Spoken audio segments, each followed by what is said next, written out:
Pessoal, vamos lá então. Vamos começar o nosso plantão aula, que é essa aula que nós temos nesse momento através do Google Meet. A aula de hoje, galera, a gente vai dar uma continuidade, né, aos conteúdos aí desse segundo bimestre, que é trabalhar o tema movimentos sociais. Hoje nós estamos entrando na ideia de movimentos sociais contemporâneos, né? Eu vou dar uma passada aqui um pouco mais longa no movimento operário sindical e depois os movimentos populares urbanos, né, e movimento dos trabalhadores sem terra. Então a gente vai tentar hoje abranger todos esses temas para poder finalizar essa parte do nosso conteúdo. Lembrando que a segunda parte, né, dos novos movimentos sociais, eu passei para vocês na forma de trabalho, onde cada grupo pegou ali um tema, eu deixei aberto, de repente até se eu haver aí duas escolhas de um tema comum, não tem problema, desde que a formatação desse trabalho seja diferente, mas é interessante que vocês coloquem ali nos comentários da atividade, né, porque aí um aluno vê o que o outro escolheu e de repente fala, o outro escolheu isso, eu vou fazer algo diferente. Se eu não me engano, apenas uma aluna colocou lá qual tema vai fazer no trabalho de sociologia, tá bom? Então, depois dá uma tentada a isso, verifiquem, entrem lá, que já está postado como trabalhinho. Primeiro ponto que a gente vai trabalhar aqui, galera, é a ideia do movimento operário e sindical. O que é um sindicato, basicamente, né? É uma associação para fins de estudo, defesa e coordenação de interesses econômicos, profissionais, né, de todos os que, na qualidade de empregados ou de empregadores, agente ou trabalhadores autônomos ou profissionais liberais, exercem uma mesma atividade ou atividades similares ou conexas. Isso é o que está lá no nosso dicionário da língua portuguesa. Quando a gente pensa em sindicato, a gente ouve falar muito do sindicato, né, para os trabalhadores, mas a gente pode entender também o sindicato como uma organização, pode ter também de empregadores, tá bom? Esse é um ponto aqui de se destacar. Quando a gente vai analisar a história do movimento operário sindical, os interesses dos trabalhadores está muito vinculado também à condição que eles estão no seu tempo histórico, né? Ou seja, se a gente tem um período mais industrial e tem um processo de exploração nesse contexto industrial, surge ali esses primeiros movimentos operários. A gente pode trazer para hoje que, na verdade, o nosso tempo histórico acaba exigindo, na verdade, né, um outro instrumento de luta, uma outra forma de percepção dessa realidade do mundo do trabalho. E aqui o nosso foco é o mundo do trabalho. Eu não vou falar do sindicato das empresas, eu vou falar do sindicato dos trabalhadores. E o trabalhador industrial do século XIX, do século XX, hoje a gente já tem um outro tipo de trabalhador, né, que é muito diferente daquele outro período. Bom, a gente vai entender isso avançando na aula. Nesse primeiro momento, né, a gente vai verificar que o período estudado aqui abrange desde a formação do operariado industrial urbano no Brasil, como eu havia dito, até os dias de hoje, e encontra-se dividido em etapas, nas quais, né, nós analisaremos as inter-relações entre três atores políticos principais, galera, que são representados nessa tríade que eu coloquei aí para vocês, né? Eu tenho os empregadores, né, quem emprega, as empresas, e eu tenho os empregados. E há uma relação, né, geralmente contratual entre esses dois agentes, empregadores e empregados. E quem acaba fazendo a mediação desse processo é o Estado, através da criação de leis, como a gente vai pensar em leis, as leis trabalhistas. É quem regula, quem garante uma boa regulação. No atual período, né, muita gente tem defendido a eliminação do Estado como mediador. Tem defendido, né, na verdade, uma relação direta, e o que foi aprovado na nossa reforma trabalhista do ano de 2017. A reforma trabalhista, então, do Temer aprovado, né, durante o período que ele governou o nosso país, basicamente deu margem para eliminar a presença do Estado na negociação entre empregados e empregadores. Isso é um ponto de se entender, porque hoje a gente caminha para o que nós chamamos aí na tentativa de uma construção, de uma flexibilização das leis trabalhistas. Galera, quando eu vou olhar aí o movimento operário sindical, a gente vai perceber que nós temos aí na República Velha o início de uma mobilização de greves operárias, sobretudo nos grandes centros urbanos, São Paulo, Rio de Janeiro, sobretudo ali no período de 1917, 1920. Lembrar que está acontecendo aí 1914 a 1918, a Primeira Guerra Mundial. Os países industrializados europeus estão voltados para a guerra, então o Brasil passa por um processo de industrialização um pouco mais forte nesse momento, começa a ter uma nascente classe operária. Lembrar que boa parte dessa classe operária acaba sendo influenciada, né, pelas ideias socialistas, anarquistas, trazidas aí para o Brasil pelos imigrantes europeus, que desde meados do século XIX começaram a entrar no Brasil. Então a gente também tem essas ideias permeando aí essa classe trabalhadora. Não à toa, em 1922, é fundado aí o Partidão, né, o Partido Comunista no Brasil. Ele é fundado justamente nesse período de agitação, né, de uma nascente classe operária. Havia aqui, galera, claro, como a gente comentou na aula passada, as disputas por narrativas, né, movimentos operários alinhados mais ao ideário anarquista, ao socialista, ao reformador, né, uma coisa mais tranquila. Então, eu tinha aí, na verdade, várias correntes. De qualquer forma, o que importa aqui para a gente é entender que todo esse momento acaba culminando também com manifestações, com contestações sociais por parte da classe trabalhadora, que vai às ruas, né, pedir aí melhores condições de trabalho. É o caso aqui da greve de 1917, como eu estou colocando aqui na imagem, e eu trouxe também essa reportagem da BBC News que mostra, né, que a primeira greve no Brasil, essa reportagem é de 2017, portanto, 100 anos após a primeira grande greve no Brasil, né? A primeira greve no país, há 100 anos, foi iniciada por mulheres e durou 30 dias, né? Ela teve início em uma fábrica têxtil e só depois da adesão de outras categorias é que passou a ter demandas gerais aí, a chegar a outros, né, trabalhadores, a outro segmento dos trabalhadores. Começa ali numa indústria têxtil, sobretudo por um movimento das mulheres. Aliás, essas grandes greves, né, se a gente pensar do século XX, as mulheres tiveram um papel muito importante. E aí a gente acaba entendendo, né? Porque houve também um processo de exploração muito forte. Mas, quando a gente fala também de movimento operário sindical, e aqui eu faço um link com a nossa aula do primeiro bimestre, é importante lembrar dessa primeira passagem do Getúlio Vargas pelo poder no Brasil, né? Período chamado aí de Era Vargas. Por quê, galera? Quando o Vargas chega ao poder, ele acaba iniciando um processo de industrialização. Começa aqui ter, na verdade, né, um início de uma industrialização e, consequentemente, o processo de urbanização aumenta mais ainda. Não à toa, a gente começa a ter também uma migração de pessoas que estavam mais concentradas no campo para as cidades, o êxodo rural, o processo de urbanização, né? As pessoas cada vez mais vivendo nas cidades e também trabalhando nas indústrias que estavam ali, né, em um processo de expansão, trabalhando nos serviços que a cidade demanda, né? Comércio, escolas, enfim, uma gama de serviços. Nesse momento, acaba tendo aí, com essa nova classe trabalhadora, né, com essa mudança do Brasil, saindo daquele modelo agroexportador e avançando agora para o modelo urbano industrial, a gente começa a também ter aí uma multiplicação de sindicatos e outras associações de classe. Surgem também vários partidos políticos nesse momento, né? Mas em 1937, há do Estado Novo, né? Aí o período ditatorial, né, do governo Getúlio Vargas. O Getúlio Vargas, e a gente já tratou sobre isso, né? Ele é um personagem importante para a história do Brasil, para o mal e para o bem. De certa maneira, a gente pode dizer isso, né?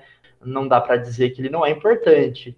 Claro, também não dá para ficar cego, né, em função das coisas que ele acabou cometendo enquanto esteve no poder. Galera, nesse período de instalação do Estado Novo, se por um lado havia um Estado controlador, né, um Estado ditatorial, Por outro lado, ele começou aí a fazer aí, ou construir uma gama de direitos sociais, sobretudo no mundo do trabalho.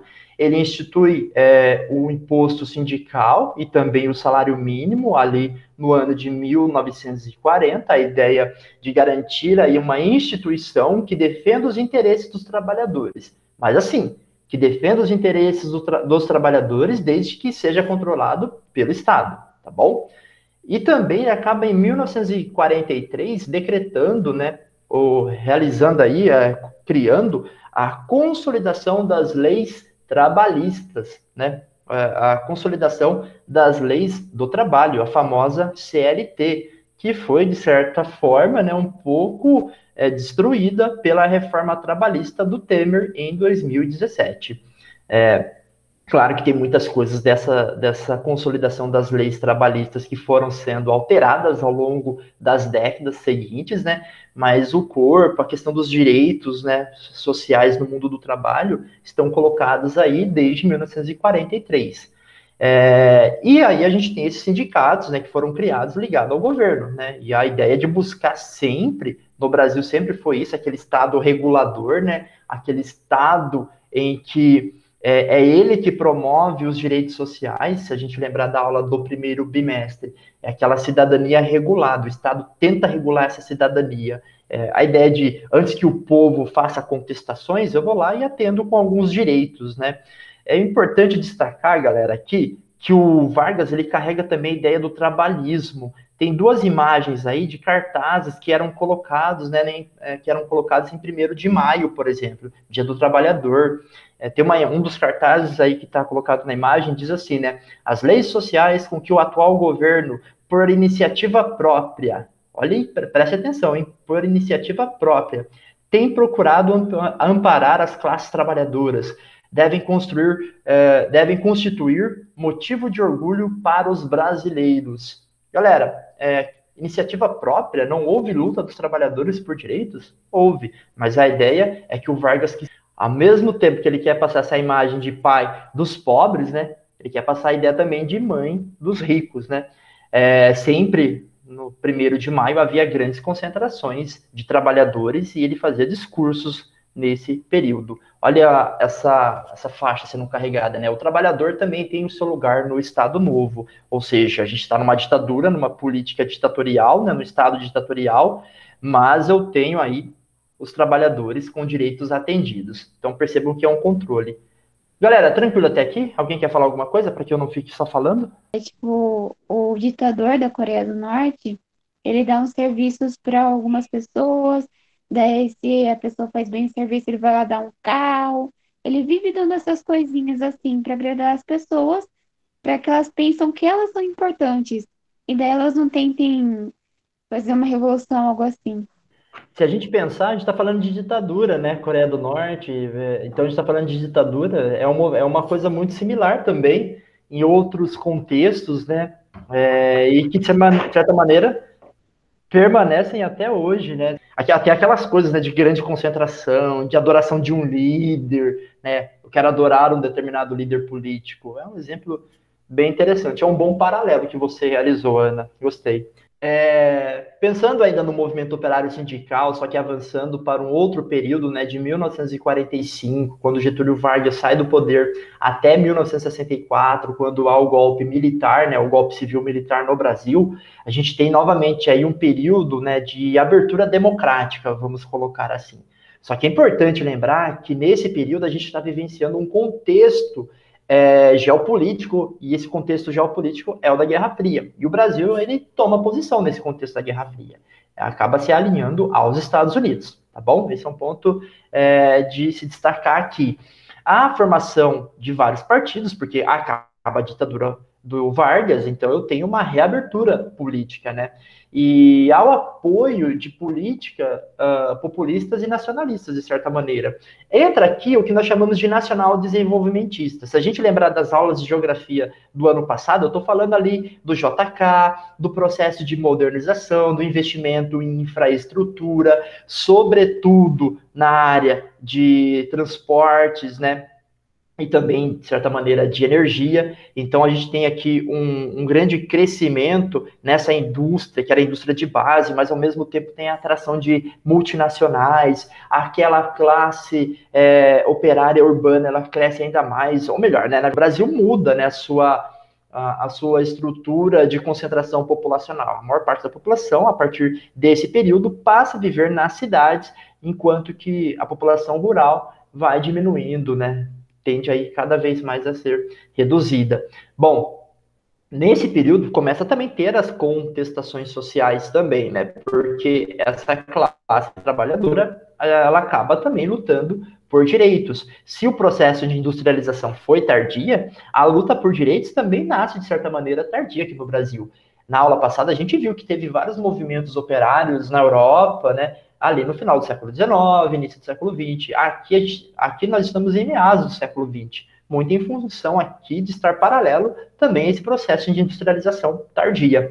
A realização de greves, uma das grandes greves aí foi a de 1953 em São Paulo, que teve a participação de mais de 300 mil pessoas. E, galera, e quando eu falo de uma greve com uma concentração dessa, né, nesse período, é algo muito significativo.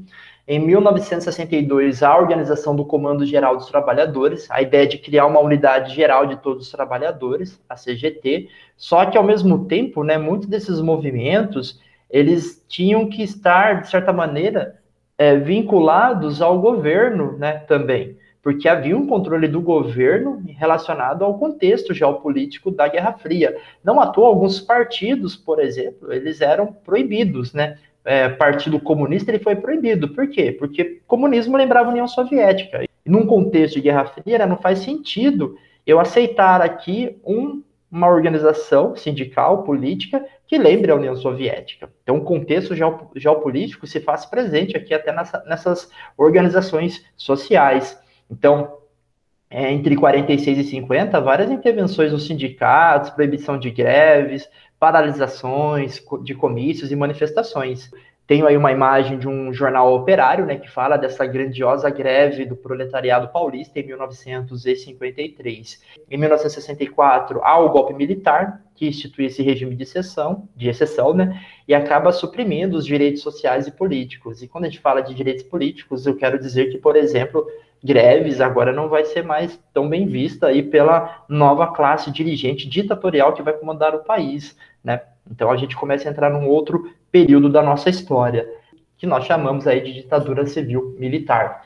Nesse período, em 1964, a aprovação de uma lei que regulamentou o direito de greve com mecanismos de repressão política. Que sentido é isso, galera? É o controle que o Estado sempre teve ao longo da história do Brasil sobre as manifestações da população. Então, teria greve? Teria, mas desde que, né, me obedecesse, fosse de acordo com as regulamentações que o Estado ditatorial, que o Estado aí desse governo civil-militar, né, dessa ditadura civil-militar, estava instituindo. Em 1966, eles criam uma coisa que é comum até hoje, que é o Fundo de Garantia por Tempo de Serviço, o FGTS, e também criam o Instituto Nacional de Previdência Social, o INPS. Galera, o FGTS na verdade, um seguro, né? É isso, o FGTS. Eu trabalho por um tempo em uma empresa, a empresa realiza depósitos. Quando eu saio dessa empresa, eu vou lá receber esse FGTS, mais uma multa de 40% em cima desse FGTS. Em tese era assim, né? A nova legislação trabalhista mudou isso, tá bom? Ela tirou um pouco essa obrigação. Tem um acordo ali que dá para fazer entre empresas e empregados. Mas qual que é a ideia aqui do período da ditadura militar? Era mudar um pouco a consolidação das leis trabalhistas. Antigamente, eu tinha o trabalhador que ele era... o trabalhador, ele tinha aqui uma estabilidade, tal como os funcionários públicos têm hoje, né? Tinha uma certa estabilidade. Para mudar a legislação, a gente está falando do trabalhador urbano, tá bom? A gente está deixando um pouco de lado os trabalhadores rurais. Eles tinham aqui, na verdade, direitos, e um desses direitos garantia certa estabilidade. Substituir essa estabilidade, ou para substituir essa estabilidade, foi criado aí o Fundo de Garantia por Tempo de Serviço. Agora o trabalhador é mandado embora porque ele tem um fundo de garantia, ele tem um seguro. Então o governo militar cria aí esse FGTS. Em 1968 é um ano de agitação política em várias regiões do mundo. E as greves operárias contra o autoritarismo no Brasil, né? Esse autoritarismo do governo militar, né, contra a política salarial e contra a lei de restrições de greve. Galera, o governo, de certa maneira, ele acabava mentindo, né, o que era a inflação, ele acabava não divulgando os dados reais, então os preços aumentavam e o salário do trabalhador não acompanhava esses aumentos, né, o que acabou gerando uma grande perda no poder de compra dos trabalhadores e, consequentemente, acabou levando a várias insatisfações sociais, né? Em 1969, a inclusão dos trabalhadores rurais na Previdência Social. Percebam aqui que, então, os trabalhadores rurais, eles eram, de certa maneira, negligenciados a questão de direitos políticos, de direitos sociais, de direitos trabalhistas. Eles não estavam aí dentro desse grande colchão aí que é a Previdência Social, que é a ideia de dar aí para os trabalhadores uma salvaguarda, né, após o período de trabalho ao longo da sua vida, né, a Previdência. Em 1970 é criado aí o Programa de Integração Social, o PIS, e o Programa de Formação de Patrimônio do Servidor Público. Também, galera, que é uma ideia de dar uma espécie de abono salarial para os trabalhadores urbanos. É comum as pessoas que ganham abaixo de 2 salários mínimos por ano ter aí o direito a um abono salarial. É uma assistência social, né? Perceba que a gente vai verificar aqui que o governo militar ele cria instrumentos, tal como Getúlio Vargas criou, né? De, ao mesmo tempo, flexibilizar um pouco as leis trabalhistas, em comparação ao que era a de 1943, né, a CLT de 1943, e, ao mesmo tempo, né, dando aí alguns direitos trabalhistas, a ideia de manter o controle. Galera, claro, isso acaba, de certa maneira, não dando tão certo, né, toda essa criação de um aparato de leis não acaba funcionando tão bem porque a perda salarial dos trabalhadores era evidente. Em 1978, 1979, há vários movimentos grevistas no ABC Paulistas, né? E eles reúnem aí uma quantidade enorme de pessoas, tá bom? Justamente pedindo aí uma correção salarial em função da inflação, do aumento do preço, né? E a perda do poder de compra dos trabalhadores. É nesse período, galera, dessas greves do ABC, para o bem e para o mal, né, também que surge a figura do Lula, né? Luiz Inácio Lula da Silva. Queira ou não, ele é um personagem que vai estar sempre nos livros de história do Brasil, gostem ou não, né? Ele estará lá. Por quê? Em 1980, ele funda o Partido dos Trabalhadores. E esse Partido dos Trabalhadores, ele só nasce em função dessas agitações políticas no período da ditadura. Até recentemente, quando você vai perguntar qual que era o maior partido político do Brasil, era o PT. Ele é o maior partido político do Brasil, né? Assim, de representatividade. Mas, nos últimos anos, ele acabou perdendo um pouco dessa força em função de tudo que aconteceu, e a gente vai chegar lá, né? Então, é criado aqui o Partido dos Trabalhadores, uma maneira até, um nascimento mais orgânico, né? Saindo da sociedade, saindo de movimentos de contestações. Em 1983 é fundada a Central Única dos Trabalhadores, a CUT, né? A CUT, galera, eu sou sindicalizado à POSP, que é o Sindicato dos Professores do Estado de São Paulo. Eu faço parte da POSP. A POSP, ela é, né, vinculada à CUT, tá bom? Então, a CUT, ela meio que é uma espécie de central que organiza os outros pequenos sindicatos de diferentes organizações de trabalhadores, né, professores, operários industriais, enfim, né, metalúrgicos. Claro, eu não atuo, né, só faço parte, mas eu não tenho uma atuação, né, política, ou mesmo de tentar algum cargo, trabalhar no sindicato, nada disso. É mais por uma questão de acreditar na luta por direitos, na ideia de entender a importância do movimento sindical, né? E claro que eu tenho várias críticas a como são conduzidas algumas políticas dentro desses sindicatos, né? Alguns interesses que são colocados ali, né? Não é porque defende a classe trabalhadora que quer dizer que eles são, né? São bonzinhos e tal, todo mundo ali está bem intencionado. A gente sabe que não é bem assim, na verdade. Em 1984 é criada aí a Coordenação das Classes Trabalhadoras, e em 1986 ela se transformaria aí numa Central Geral dos Trabalhadores, a CGT. E em 1991 ela acaba se transformando na Força Sindical. E quando a Cajuela, acertei, Cajuela, quando a Cajuela falou sobre a questão de dar um carro, de dar alguma coisa, né, para os trabalhadores, muitos desses sindicatos, né, no 1º de maio, eles têm essa lógica, né? Tem ali um evento dos trabalhadores na Paulista ou num campo, enfim, em qualquer lugar, tem a concentração ali no 1º de maio, eles fazem sorteios, né, de carros, de equipamento eletrônicos, tal, tanto a Força Sindical, que é uma organização sindical forte, quanto a CUT, né, tá bom? Esses grandes sindicatos, né, eles acabam também fazendo parte aí da luta por direitos políticos, que é a Diretas Já. A Diretas Já, galera, dá para sintetizar como seguinte ponto, né? Eles estavam lutando por direitos políticos. E é claro que a classe trabalhadora vai querer ter direitos políticos para que ela possa criar legislações, normas que atendam à classe trabalhadora. Fica muito claro isso. Então, daí que tem essa participação muito clara nessa junção do que é direito social e do que é direito político. Movimento Operário Sindical, fechando aqui a nossa ideia, né, dessa linha histórica. Quando a gente vai verificar, né, num atual contexto, a gente tem a chegada daquele grupo que estava contestando as políticas ditatoriais ali do regime civil-militar, né, e foi aí de 64 a 85, havia aí uma contestação muito forte, uma ação muito forte desses movimentos dos trabalhadores, a criação do Partido dos Trabalhadores, esse Partido dos Trabalhadores vai crescendo, e no ano, né, de 2002 acaba chegando ao poder.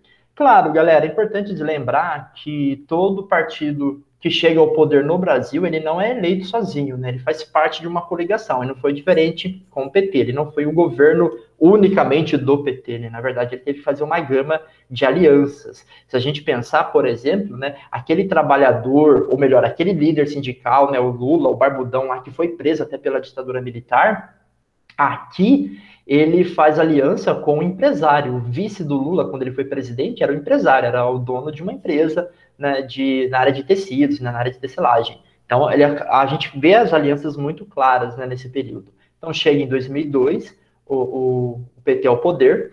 Há uma cooptação, vamos colocar entre aspas isso, tá bom? De movimentos sociais, ou seja, o movimento estudantil, a gente pode pegar a UNE, o movimento urbano, né? A gente tem os movimentos por direito à moradia, o movimento do campo, né? A gente pode pegar o MST, que a gente vai falar daqui a pouco, o movimento operário sindical, de certa maneira, alguns importantes agentes aí dessas organizações da sociedade civil acabam também fazendo parte do governo, então acaba tendo uma cooptação. É aquilo que vai chamar de chapa branca, sabe? Então você não vai esperar uma grande manifestação da CUT, sendo que está ali o PT governando. É nesse sentido que a gente está querendo dizer. Aliás, a CUT, de certa maneira, é até um braço, né, sindical do PT, né, no mundo do trabalho. Acaba sendo isso.